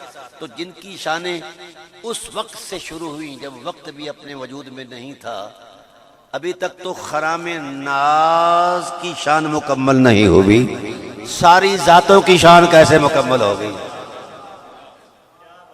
دنا فتدلہ کی حرمتیں، فکان قاب قوسین او ادنا کا جو تقدس ہے، یہ ابھی تک تو یہ مسافتیں جاری ہیں۔ ابھی تو خرام ناز قدموں کی پمائش کر کے اللہ تعالیٰ، دیکھو نا جی، حضرت عثمان غنی رضی اللہ عنہ حضور کی دعوت کرتے ہیں اور قدم قدم پر غلام آزاد کرتے ہیں۔ 1000 غلام آزاد کیا، ایسا سنتے ہیں نا۔ حضرت عثمان دعوت کرے تو اپنے فرط جذبات میں 1000 غلام آزاد کر دیتے ہیں، ہر قدم پر غلام آزاد۔ تو جب اللہ دعوت کرے تو کسی کو تو اس نے بھی آزاد کرنا ہے نا۔ یہ کیسے ہو سکتا ہے کہ بندہ آگے بڑھ جائے؟ یہ نہیں ہو سکتا۔ تو بہرحال میں سمیٹ رہا ہوں گفتگو کو۔ فرمایا میں درخت ہوں، علی شاخیں زہرا شگوف حسنین پھل اہل محبت پتے۔ اب یہ جو درخت کا تنا ہے یہ بس ایسے ہی تنا ہی بنتا ہے یا اس سے پہلے بھی کوئی حقیقت ہے؟ ہاں، درخت جڑ پڑ کھڑا ہے، بس بات سمجھ آ گئی۔ سلام اس اصل کو جو وجود محمد کی بھی اصل ہے۔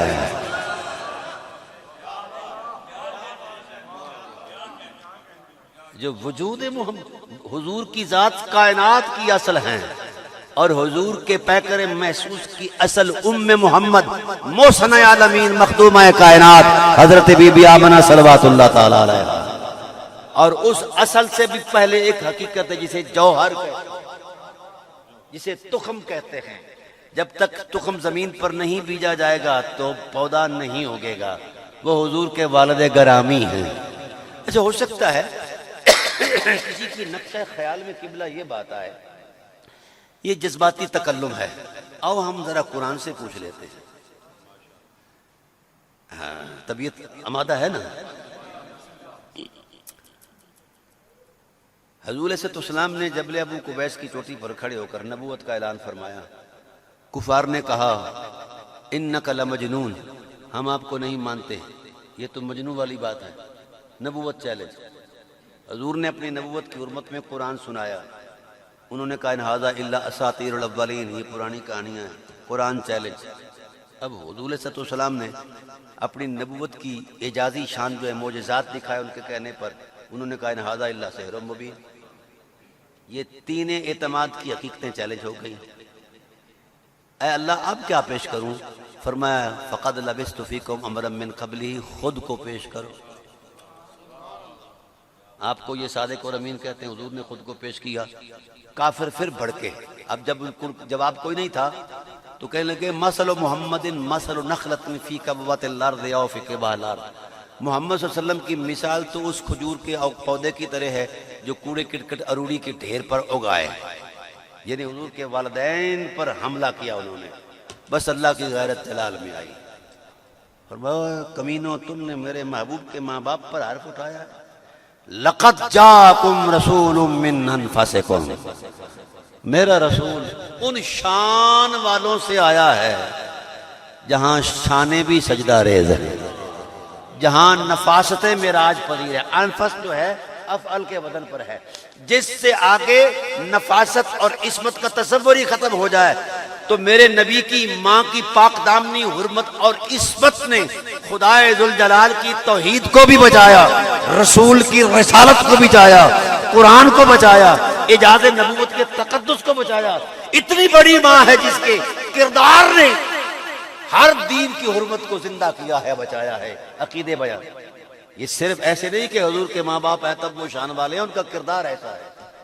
اچھا جس وقت درخت ہم بیچتے ہیں, بیج کمپل اگتا ہے, اس وقت سردی گرمی کو محسوس کرتا ہے, نرم ہوتا ہے نا پودا, سرمی گرمی محسوس ہوتی ہے نا. تو پھر ہم کیا کرتے ہیں بھئی, اگر گرمی زیادہ ہو تو جل جاتا ہے, سردی زیادہ ہو تو سوکھ جاتا ہے. تو پھر ہم اس کی حفاظت کے لیے بھی کوئی اہتمام کرتے ہیں نا, اس کی حفاظت کا کوئی اہتمام ہوتا ہے نا قبلہ. کبھی کو برتن رکھ دیتے ہیں اس کے اوپر, کبھی وہ باڑ کر دیتے ہیں. جو بڑھتا جاتا ہے اس کے اہتمام کی عظمتیں زیادہ اور ضرورتیں میسر آتی رہتی ہیں. سلام اس حفاظتی حصار پر جس نے مصطفیٰ کو بچایا ہے, گرم لو سے بچایا ہے, سردیوں کی ٹھنڈک سے بچایا ہے, کفار کی زد سے بچایا ہے. سلام اس ذات پر. کیا بات ہے. وہ کون ہے, وہ کون ہے؟ ابو طالب شخصیت نہیں کہ میں ان کو کسی تشخص میں بیان کروں, ایک فرد نہیں جو کسی انفرادیت میں بیان کروں. قرآن کہتا ہے ابو طالب اللہ کا اعتماد ہے.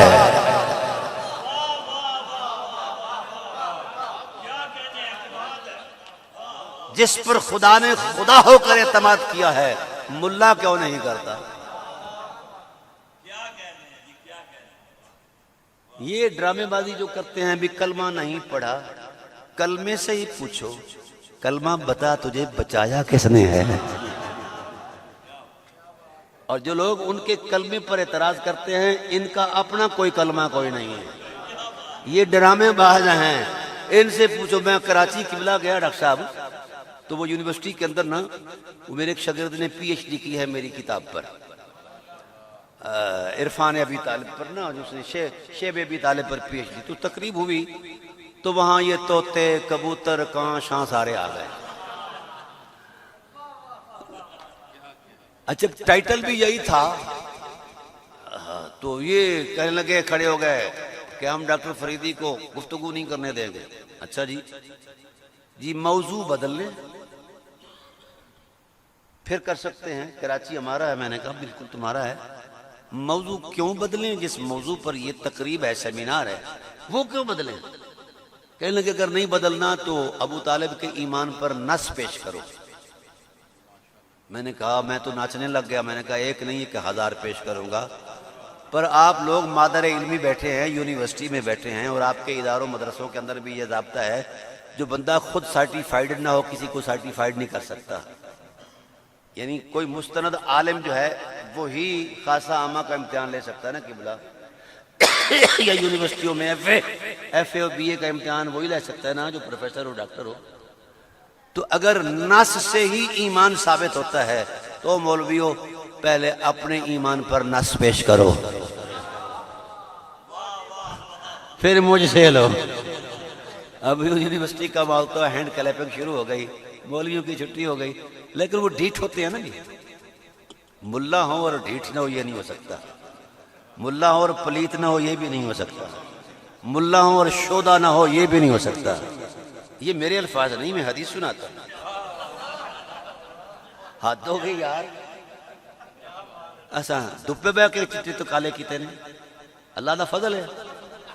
رسالت پناہ عالم صلی اللہ علیہ وسلم کی بارگاہ میں اصحاب آئے، کہنے لگے یا رسول اللہ ہر چیز آپ نے بیان کر دی ہے، ایک چیز رہ گئی ہے۔ فرمایا پوچھو۔ عرض کی مشر یا رسول اللہ، شر کیا ہے؟ فرمایا لا تسألونی عن الشر فاسألونی عن الخیر، یار خیر کا سوال کرو۔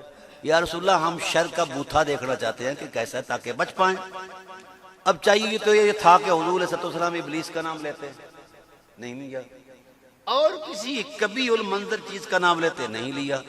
فرمایا ان اشر الشر العلماء، کائنات کی بدترین شر، ابلیس سے بھی بڑا شر ملا ہے۔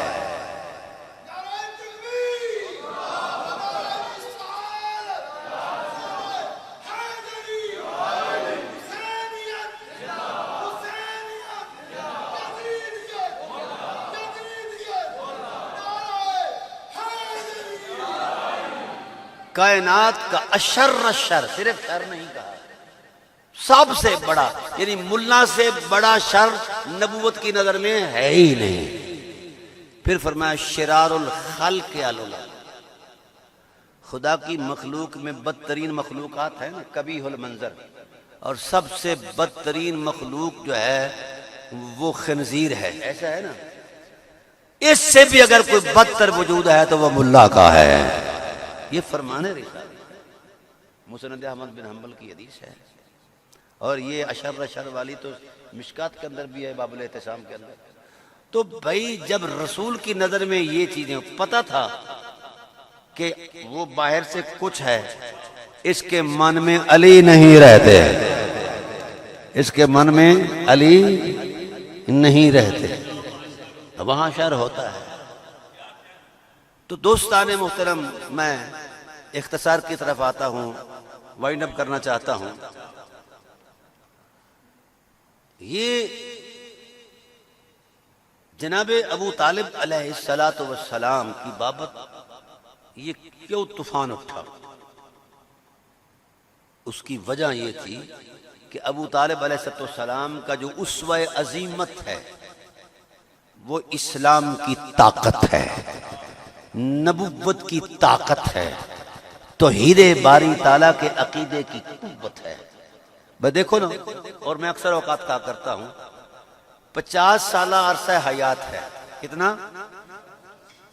50 سالہ۔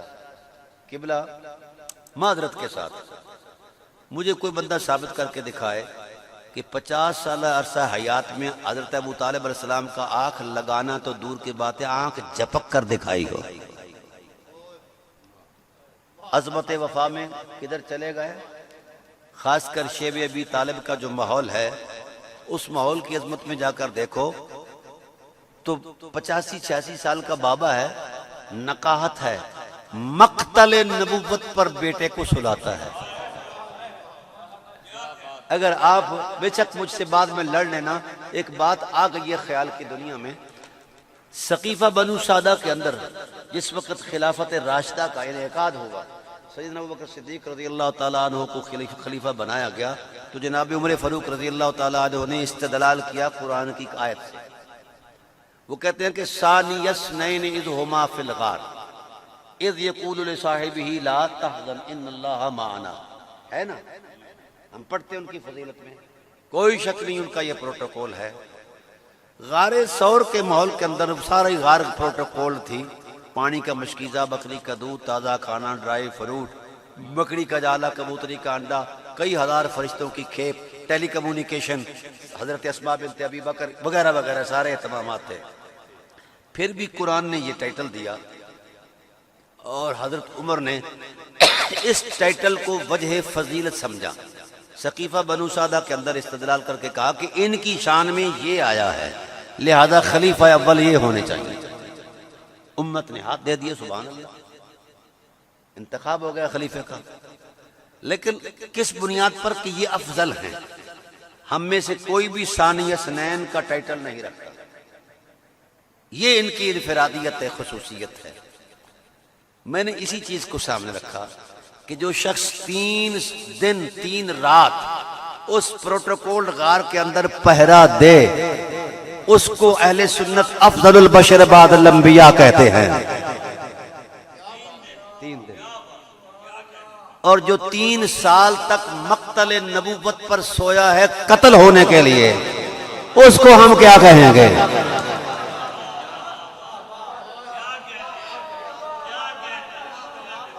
کیا کہیں گے؟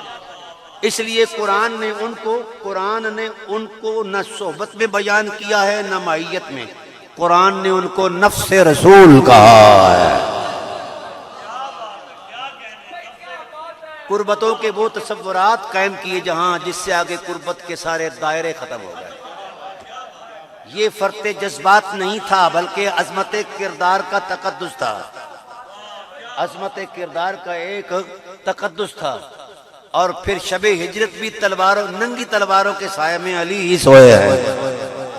آیت وہاں بھی اتری ہے مگر مولوی ہضم کر جاتے ہیں، شودے جو ہوئے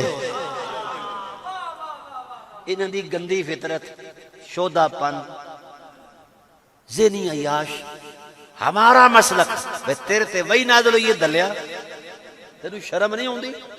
حیا کر، تو زیادہ قرآن نو جاننا ہے یا رسول زیادہ جاننا ہے؟ شودہ۔ نفرت کیا کرو ان ملاؤں سے، آپ کو عرفان خدا نصیب ہوگا۔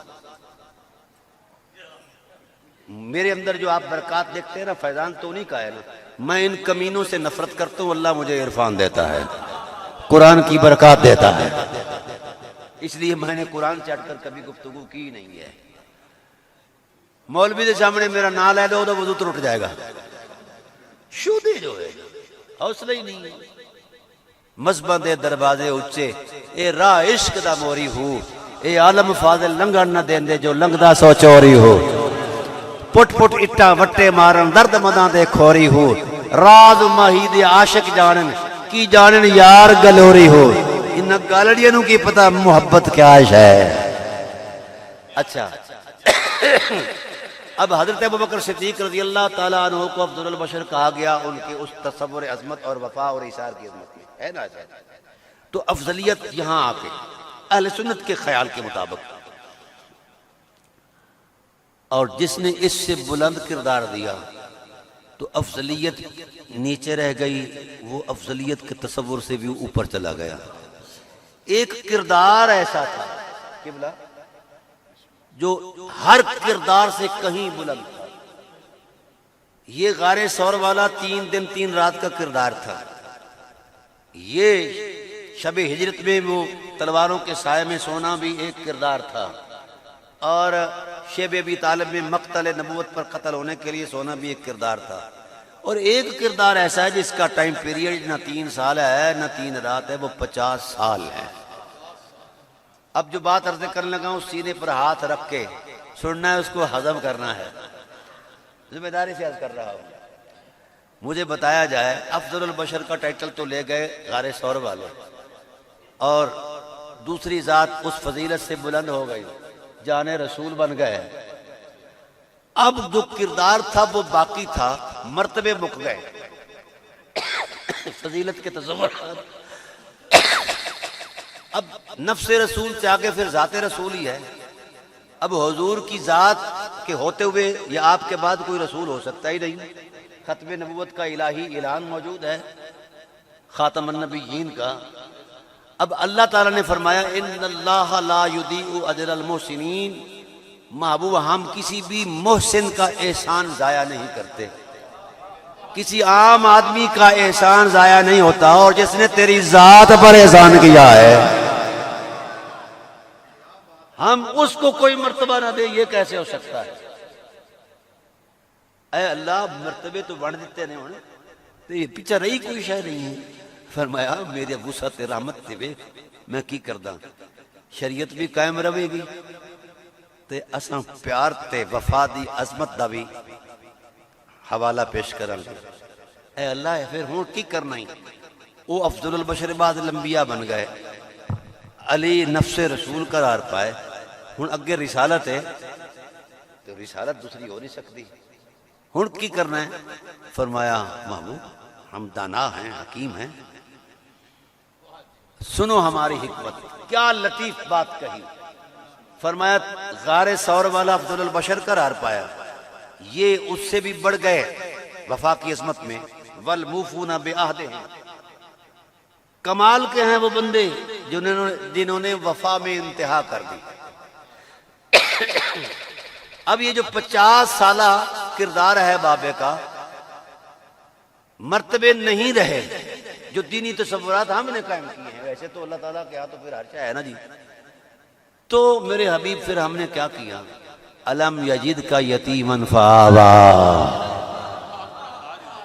آوا الایوا مصدر سے مشتق ہے اور الایوا کا معنی ہے زمہ کا الا امے کا ابی طالب. حبیب غار ثور والا فضیلت لے گیا اور علی نفس رسول بن گیا. ہم نے ذات رسول کو رسالت کے ساتھ اٹھایا، ذات ابو طالب میں ضم کر دیا ہے. قربتوں کی یہ وہ انتہا ہے جس سے آگے عقل معوف ہو جاتا ہے، شریعت بھی خاموش ہو جاتی ہے. تو جو ذات رسول جس ذات میں ضم ہے سمجھ آ جانی چاہیے، اور خدا اس بات پر گواہ ہے. ذات رسول جس ذات میں ضم ہے وہ ذات کون ہے؟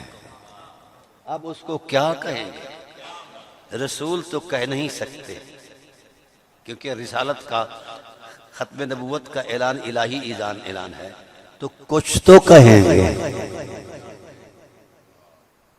چلیں فضیلتوں کا تصور لے لیتے ہیں نا. قرآن نے قاعدہ دیا ہے کہ جس نے جتنی مشقت اٹھائی میرے محبوب کی وفا میں ہم نے اس کو اتنے انعام سے نوازا. ہر ایک مشقت کی ایک تدریج ہے، دائرہ کار ہے، جغرافیائی حدود اربع ہے. تو بھائی جس نے جتنی مشقت اٹھائی اتنی فضیلت ہے. تو سب سے زیادہ کس ذات نے مشقت اٹھائی؟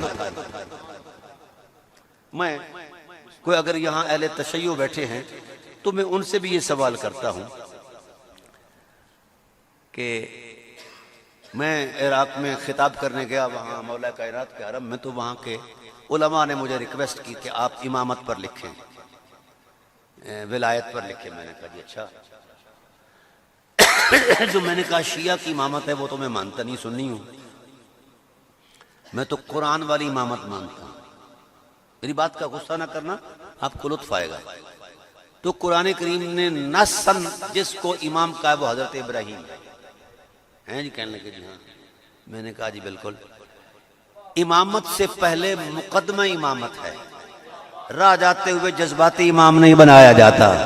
امامت سے پہلے کوئی کردار ہے.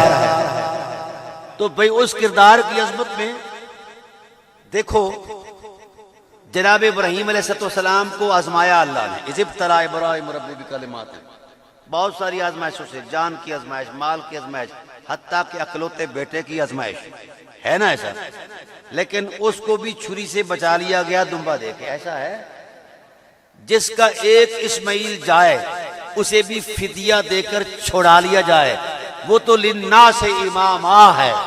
ساری انسانیت کا وہ امام ہے، جس کا ایک اسماعیل جائے بچا لیا جائے وہ ساری انسانیت کا امام ہے، اور جس کے سارے اسماعیل ذبح کر دیے جائیں وہ امام کیوں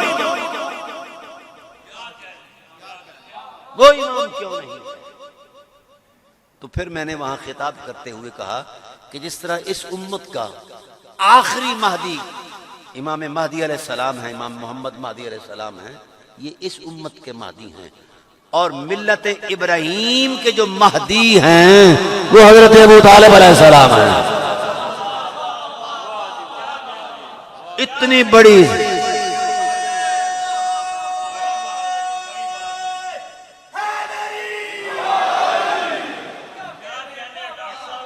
وہ امام الحنفاء ہے، سید البطحاء ہے، افضل البشر بعد الانبیاء ہے۔ یہ میرا خیال نہیں، قرآن کی آیات کا تصور بیان ہے۔ اچھا چلیں، ہو سکتا ہے اہل علم مذہب کے تصور میں کہیں کہ یار یہ بات نہیں ہے، آئیے ہم قرآن سے پوچھتے ہیں۔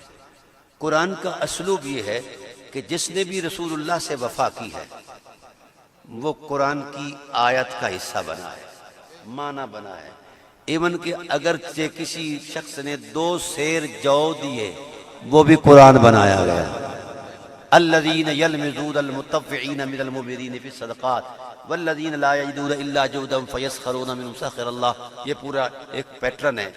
تو جس نے جتنی وفا کی ہے اتنا حصہ قرآن کا اس کی عظمت وفا کو بطور فضیلت بیان کر رہا ہے۔ اب بات سمجھ آ گئی میری؟ میرا سوال ہے اگر وفا کے تسلسل میں عظمت قرآن دیتا ہے، جہاں کہیں بھی محبت کا کوئی منظرنامہ قرآن دیکھتا ہے تو قرآن کی آیت بن گئی۔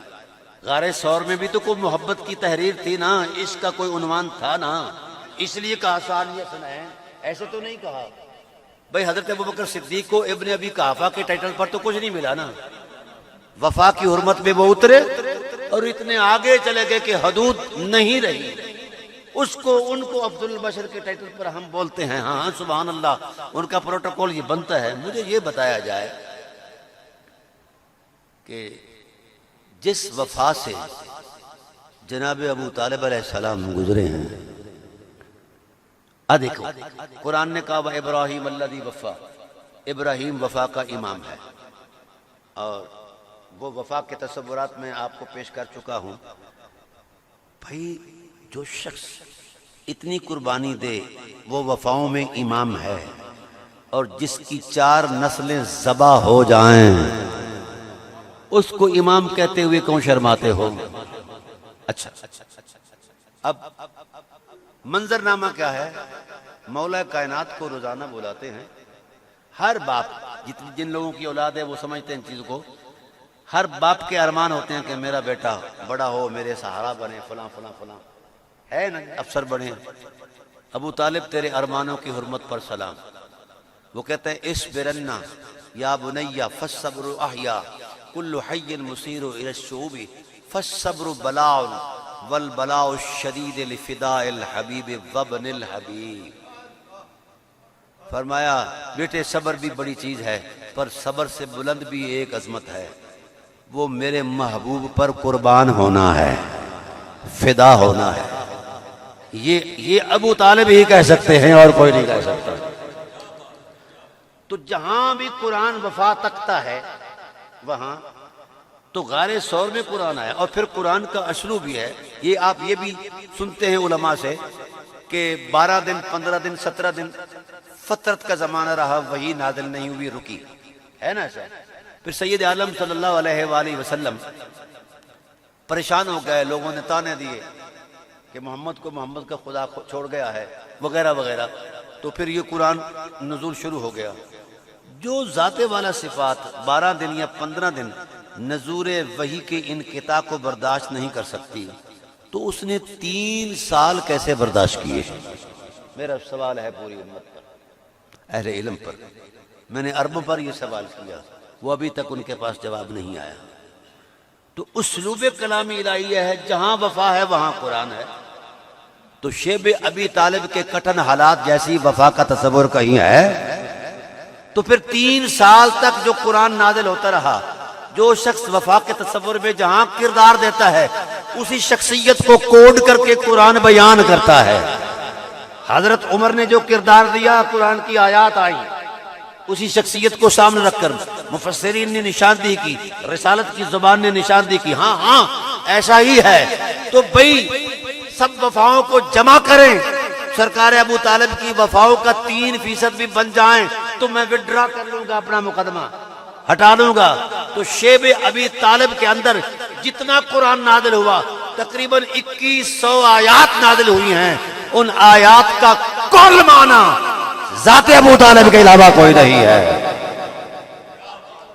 اگر ابو طالب علیہ السلام کو ہٹا دیا جائے یہ کلمے کا تانا دے کر، تو قرآن کی اتنی 100 آیات بے محل ہو جائیں گی۔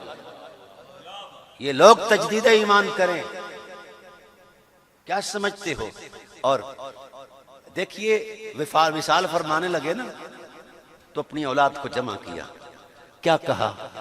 کونوا فدن لکم وما ولدت نفسی، میری اولاد کل قیامت کے دن، اے علی، ہر شخص کو اس کے باپ کے ٹائٹل پر بلایا جائے گا، لیکن میں نہیں چاہتا کہ علی ابن ابی طالب کے نام پر بلایا جائے۔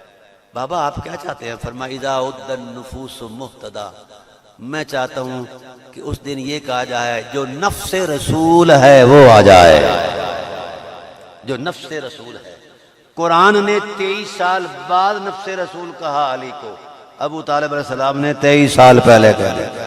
اچھا، علماء کے تفنن طبع کے لیے ایک جملہ عرض کرتا ہوں، آپ کے جتنے بھی کلامی عقائد ہیں، توحید، رسالت، قرآن، قیامت، جتنے بھی کلامی، ابو طالب علیہ السلام نے یہ سارے عقیدے 50 سال قرآن سے پہلے دیے۔ قرآن ان عقائد کی، ان مسلمات کی تائید میں نازل ہوا۔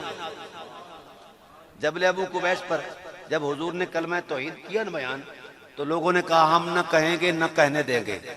جناب کو پتہ چلا اونٹ چرا رہے تھے، اونٹوں کو چھوڑا، آ گئے حضور صلی اللہ علیہ وسلم کا گٹا پکڑ کر کعبہ کے اندر لے گئے، کہا جس کا کلمہ ہے اس کے گھر میں کہو، فَاسْدَعْ بِعَمْرِكَ مَا عَلَيْكَ غَزَازَةً وَأَبْشِرْ بِذَلِكَ وَقَرَّ مِنْهُ عُيُونًا، باں کٹ کے آنکھ لا الہ الا اللہ۔ بابا حالات کی سنگینی ہے۔ فرمایا واللہ لن يصلوا الیک بجمعہم حتی ابسد فی التراب دفینا، خدا کی عزت کی قسم جب تک میں مٹی میں نہیں مل جاتا مار کر، اس وقت تک تجھے کوئی آنکھ نہیں دیکھ سکتا میلے۔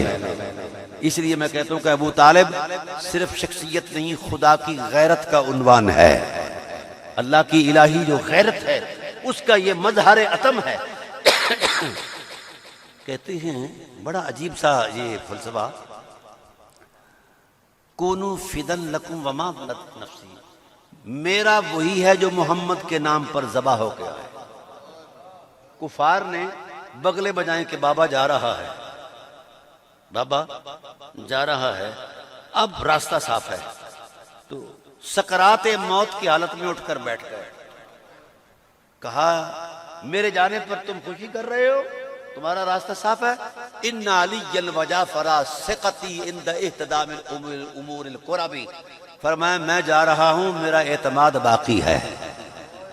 بابا کون اعتماد ہے؟ فرمایا علی میرا اعتماد ہے اور جعفر میرا اعتماد ہے، یہ محمد کی حفاظت کریں گے، ان پر قربان ہوں گے۔ تو دوستان محترم، آخری سانسوں کی خیرات دے رہے ہیں تو مولا کائنات کو دکھ آ گیا، آتا ہے نا؟ تو یہ آپ نے اس وقت یہ پڑھا کلام، فرمایا ابا طالب عصمت المستجیری وغیث المہول ونور الظلم، بابا ابو طالب کائنات پناہ لیتی ہے مصطفیٰ کے دامن میں، اور خود مصطفیٰ نے تیرے دامن میں پناہ لی ہے۔ وغیث المہول، فرمایا او اہل مکہ کیا سمجھتے ہو کہ میرا بابا کیسا ہے؟ بادل برستے تھک جاتے ہیں، بابا سخاوت کرتے نہیں تھکتا۔ اور فرمایا لقد حد فقدک اہل الحفاظ، بابا تیرے جانے سے غیرت مندوں کی کمر ٹوٹ گئی۔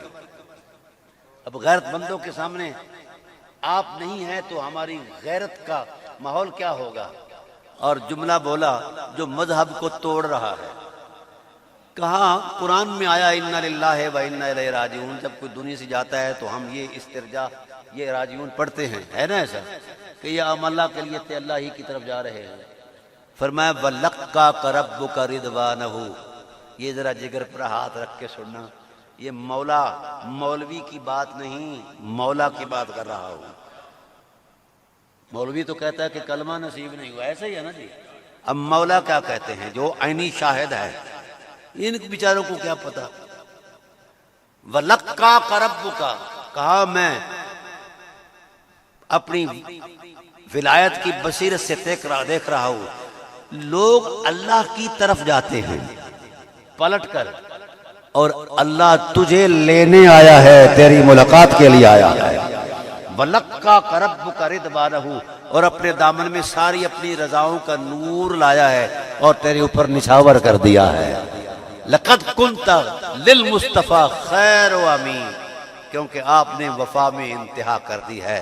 اور قرآن کریم کی اس آیت کا پہلا معنی تیری ذات ہے. وَالْمُوفُونَ بِعَهْدِهِمْ اِذَا عَاهَدُوا وَالصَّابِرِينَ فِي الْبَأْسَاءِ وَالضَّرَّاءِ وَحِینَ الْبَأْسِ. اے حبیب، ہم اہل وفا کو خدا ہو کر سلام کرتے ہیں، خاص کر ایسے حالات میں جب حالات کو بھی پسینہ آ رہا تھا. داس باسا درراہی اولئک الذین صدقوا، یہی سچی یاری والے ہیں. واولئک هم المتقون، یہی صاحبان تقوی ہیں. دوستو، ہم کہاں کہاں سے ان حرمتوں کو کیسے کیسے بیان کریں. یقین کیجئے وقت کے دائرے سمٹ جاتے ہیں، لیکن سرکار ابو طالب علیہ السلام کا معاملہ ہو یا حضور صلی اللہ علیہ وسلم کے والدین کا معاملہ ہو، یہ ہمارے تصورات مذہب سے برا ہے. یہ میں جذباتی یا کسی مسلک کے اس سے متاثر ہو کر کبھی نہیں. تحقیق کار کا کوئی مطلب نہیں ہوتا. آپ شیب ابی طالب سے لے کر کربلا تک کا سفر کر لیں، ایک نصاب قائم کرنے کی بلا ایثار اور وفا اور قربانیوں کا، سروں کی قربانی، مال کی قربانی، جان کی قربانی، اولاد کی قربانی. جہاں ابو طالب کھڑے ہیں وہاں کوئی کھڑا ہو کر دکھائے. پھر کربلا کے بعد 800 سال تک کا ریکارڈ میرے پاس موجود ہے کہ اولاد ابو طالب اولاد در اولاد اللہ کے دین پر ذبح ہوتی رہی. تو کربلا جو ہے یہ محض نقشہ خیال نہیں یا تاریخ نہیں ہے. کربلا طاغوت کے مد مقابل حق کی طاقت کا نام ہے. آج بھی اگر کفر خوف زدہ ہے تو آئٹم بم سے نہیں ہے. آج بھی اگر کفر خوف زدہ ہے تو میرے سرمایہ سے نہیں کہ اس کے پاس زیادہ سرمایہ ہے. آج بھی اگر کفر دہلتا ہے تو کربلا سے دہلتا ہے. دیکھیے ایک 86 سالہ بابا ہے نا، اس نے پورے کفر کو لتاڑا ہے کہ نہیں لتاڑا؟ لتاڑا ہے نا، کیونکہ اس کا تعلق کربلا سے ہے. ذہن اس کا کوئی ہو تو اس لیے کربلا سے جڑ جاؤ. اور مجھے فرمایا گیا تھا، لیکن چونکہ اب وقت زیادہ ہو چکا ہے کہ میں کسی عصمت مآب کی قربانی کو یا اس کو میں پیش کروں، تو میں اجازت چاہوں گا کیونکہ زیادہ وقت ہو چکا ہے. اور میرے خیال میں آپ کی محبتیں جو ہیں وہ بھی اب ٹھنڈی ہو رہی ہیں، تو میں تو ویسے ہی ٹھنڈا تھا. جو کچھ میں نے کہا جو سچ ہے وہ اللہ کی توفیق سے ہے، جو سچ نہیں ہے وہ میرے خیالوں کی آلودگی. اللہ مجھے معاف فرمائے، آپ کو معاف فرمائے. لیکن آج اتنا مجھے محسوس ضرور ہوا کہ آپ لوگوں نے مجھے تازہ دم کر دیا ہے. یہ تقریباً 40 گھنٹے ہو گئے مسلسل سفر کے میں، لیکن یہاں محسوس ہی نہیں ہوا. اللہ آپ کو سلامت رکھے، بیدار رہیے. میں نے کیا کہا؟ دشمن اہل بیت کفر کی پشت پناہی یہودیوں کے سرمایہ پر ناچ رہا ہے. اب وقت نہیں ورنہ میں کھول کر بتاتا کہ یہ ملا کتنے پلید ہیں. یہ یہودی سرمایہ پر پلنے والے، یہودی فضلے پر پڑنے والے. ایک مولوی صاحب کی بلا اس نے کہہ دیا کہ اہل بیت کی کوئی خاص فضیلت نہیں ہے،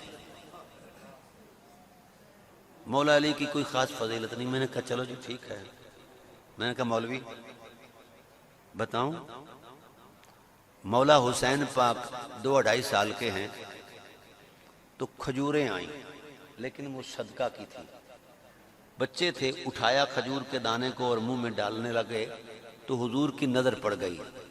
دوڑ کے آئے، فرمایا کخن کخن، پھینک دے، تھوک دے.